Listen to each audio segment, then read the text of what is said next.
अगर आपकी कमर में दर्द होता है और दर्द कमर से लेकर पैरों तक जाता है तो हो सकता है आपको सियाटिका का पेन हो। आयुर्वेद में इसको घृद्रसी कहते हैं और ये बहुत ही ज़्यादा पेनफुल कंडीशन है और कभी कभी इतना दर्द होता है कि उठना भी मुश्किल हो जाता है।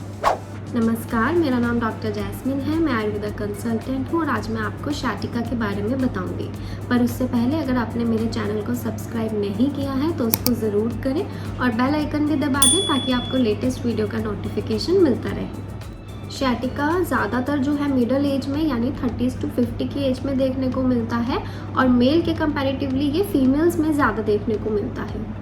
ये सियाटिका होता क्या है कि जो हमारा शरीर है उसमें पैरों की तरफ दोनों तरफ एक नस जाती है, एक नर्व जाती है जिसको सियाटिक नर्व कहते हैं और ये नर्व हमारी बॉडी की सबसे बड़ी और सबसे लॉन्गेस्ट नर्व है।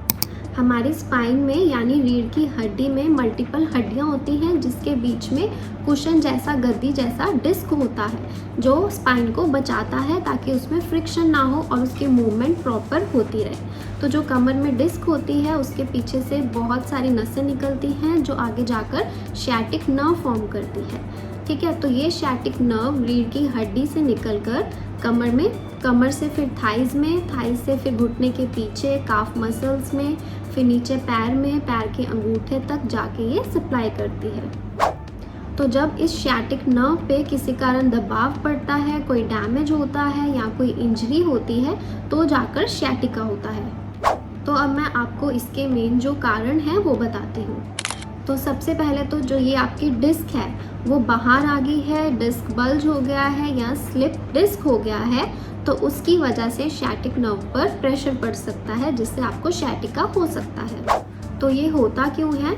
सबसे पहले तो उम्र के साथ साथ जो ये डिस्क है वो उसमें डीजनरेशन हो सकती है या फिर अगर कोई इंजरी हुई है जिसके कारण ये डिस्क डैमेज हो गया है या फिर जब आप कोई हैवी वेट उठाते हैं, हैवी वेट लिफ्टिंग करते हैं या फिर आप वेट उठाते टाइम आप ट्विस्ट हो रहे हैं, टर्न हो रहे हैं यानी आप गलत पोस्चर से गलत तरीके से वेट उठा रहे हैं, ठीक है, या फिर आपका खुद का वेट ज़्यादा है तो उस कारण भी जो है आपके स्पाइन और डिस्क पर दबाव पड़ सकता है, प्रेशर पड़ सकता है या फिर आपका जो पोस्चर है वो पुअर है यानी आप गलत तरीके से बैठते हैं, गलत तरीके से खड़े होते हैं, गलत तरीके से आप एक्सरसाइज करते हैं या फिर जो आपकी बैक की मसल्स हैं वो वीक हैं तो उस कारण भी आपके डिस्क डैमेज हो सकता है या फिर अगर आप स्मोकिंग ज़्यादा करते हैं तो उनमें भी रिस्क होते हैं डिस्क बल्ज होने के या फिर जेनेटिकली भी ये कंडीशन हो सकती है। अब दूसरा कारण है कि अगर आपकी जो हड्डी है, बैक की हड्डी है वो बढ़ गई है उस कारण भी आपके सियाटिक नर्व पर प्रेशर पड़ सकता है जिससे आपको सियाटिका हो सकता है। नेक्स्ट रीज़न ये है कि अगर कोई ट्यूमर है या कोई गांठ है या कोई कैंसर हुआ है उस कारण भी जो नर्व पर दबाव पड़ सकता है, नर्व कंप्रेशन हो सकता है। इसके अलावा जैसे जैसे एज बढ़ती जाती है तो जो ऑस्टियोआर्थराइटिस होता है, जो डीजनरेटिव चेंजेस होते हैं स्पाइन में उस कारण भी जो है कंप्रेशन हो सकता है। इसके अलावा एक और रीज़न होता है स्पाइनल स्टेनोसिस जो 60 से ऊपर वाले लोगों में होता है। इसमें क्या होता है, जो हमारी स्पाइन होती है उसके बीच में एक कैनाल होती है जिसमें स्पाइनल कोड होती है। तो जब ये कैनाल नैरो हो जाती है, स्टेनोस्ड हो जाती है तो इसकी वजह से स्पाइनल कोड पर प्रेशर पड़ता है और सियाटिक नर्व पे प्रेशर पड़ता है। इसके अलावा एक पिरिफॉर्मिस मसल होती है हमारे बटक्स में, अगर उसमें इन्फ्लामेशन हो जाए तो वो भी कंप्रेस कर सकती है नर्व को। इसके अलावा कोई पैल्विक इंजरी हुई है यानी आपको कोई सीढ़ियों से गिरकर या कोई एक्सीडेंट से आपको कोई इंजरी हो गई है तो भी सियाटिक नर्व जो है उस पर कंप्रेशन हो सकता है। या फिर अगर आपका खाना पीना ठीक नहीं है क्योंकि आयुर्वेदा के अनुसार ये वात दोष के कारण होता है तो अगर आप वात को बढ़ाने वाली चीज़ों का ज़्यादा सेवन करते हैं जैसे कि ठंडी चीज़ें, ठंडा पानी, ठंडा खाना या फिर बासी खाना, मटर, गोभी, आलू, शिमला मिर्च या फिर उड़द, राजमा, छोले, इन वातवर्धक जो चीज़ें हैं इनका ज़्यादा सेवन करते हैं तो भी आपको ये प्रॉब्लम हो सकती है। अब मैं आपको बताती हूँ कि इसमें क्या सिम्टम्स मिलेंगे। इसमें आपको पेन मिलेगा जो वेरी करेगा, किसी को ना के बराबर होगा और कईयों को इतना ज़्यादा पेन होता है कि उठना भी मुश्किल हो जाता है। और ये जो दर्द है वो कमर से शुरू होकर पीछे हिप्स में, फिर थाइस के पीछे से होता हुआ नीचे पैर के अंगूठे तक जाता है और ये बैठने पर और भी ज़्यादा वर्स हो जाता है। इसके अलावा आपको सुनता मिल सकती है या फिर झंझनाहट भी मिल सकती है और ऐसा भी लग सकता है कि पैर में कमज़ोरी हो गई है या फिर बहुत ज़्यादा अगर वर्स कंडीशन है तो पैरालिसिस भी हो सकता है।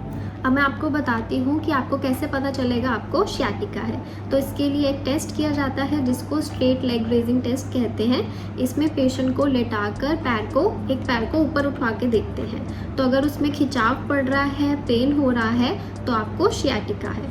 बाकी इसके अलावा जो है MRI कराया जाता है जिससे कन्फर्मेशन मिलती है। आप सियाटिका की प्रॉब्लम से अपना बचाव कैसे कर सकते हैं? एक तो आप रेगुलर एक्सरसाइज करें, योगा करें, ठीक है, और अगर आपका वेट ज़्यादा है उसको कम करें, या फिर अगर आप एक जगह पर ज़्यादा देर तक बैठे रहते हैं तो वो मत कीजिए, चलते फिरते रहिए और अपने बॉडी में विटामिन D लेवल्स को जो है नॉर्मल लेवल में ही मेंटेन करके रखें, उसका रेगुलर टेस्ट करवाते रहें। और अगर आप स्मोकिंग करते हैं तो उसको बिल्कुल भी बंद कर दीजिए। अब मैं आपको बताती हूँ कि आप सियाटिका का मैनेजमेंट कैसे कर सकते हैं। तो सबसे पहले अगर तो आपका वेट ज़्यादा है तो उसको ज़रूर कम करो, क्योंकि वेट ज़्यादा होने से आपके स्पाइन पे आपके डिस्क पर दबाव पड़ता है। दूसरा है अपनी डाइट पर ध्यान दो। जैसे मैंने आपको बताया, ये वात को बढ़ाने वाली चीज़ों को जब हम खाते हैं, करते हैं, तो उस कारण होता है, तो उन सबको अवॉइड करो। और अपनी डाइट में लहसुन हो गया, अदरक, सौंठ और हल्दी को इंक्लूड करो। जब भी आपको पानी पीना है, गुनगुना पानी पियो, घी लो और दूध पियो। स्मोकिंग भी जो है उसको भी बिल्कुल अवॉइड करो। आप मसाज भी करो, यानी थोड़ा सा जो तेल लेके उसको गर्म करके उससे मसाज करो। आप इसके लिए तिल का तेल भी ले सकते हैं, महानारायण तेल भी ले सकते हैं, और दिन में एटलीस्ट 2 से 3 बार मसाज ज़रूर करो। इसके साथ आप सेकाई भी कर सकते हैं। जो गर्म पानी है उसमें आप नमक डालो या फिर आप फिटकरी डाल सकते हैं और फिर तौलिए से उससे सेकाई कर सकते हैं। एक औषधि होती है जिसका नाम होता है पारिजात, और इसको हार श्रृंगार भी कहते हैं। ये बहुत ही ज़्यादा इफ़ेक्टिव है इस कंडीशन में।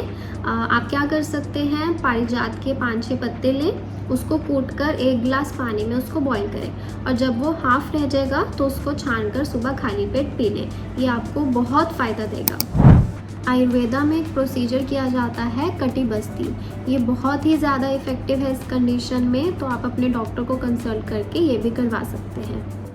एक और इम्पॉर्टेंट बात कि आपको इस कंडीशन में हैवी एक्सरसाइज नहीं करनी है, योगा करना है, बहुत ही ध्यान से लाइट एक्सरसाइज करनी है। आप कौन कौन से योगा आसन इसमें कर सकते हैं? एक तो हो गया सुप्त कपोतासन, सुप्त मत्स्येंद्रिय आसन, या फिर अर्ध कपोतासन कर सकते हैं, सेतुबंध आसन या फिर बालासन, ये कर सकते हैं। बट अगर आपको फिर भी दर्द हो रहा है तो मत कीजिए और जल्द से जल्द अपने डॉक्टर को कंसल्ट कीजिए।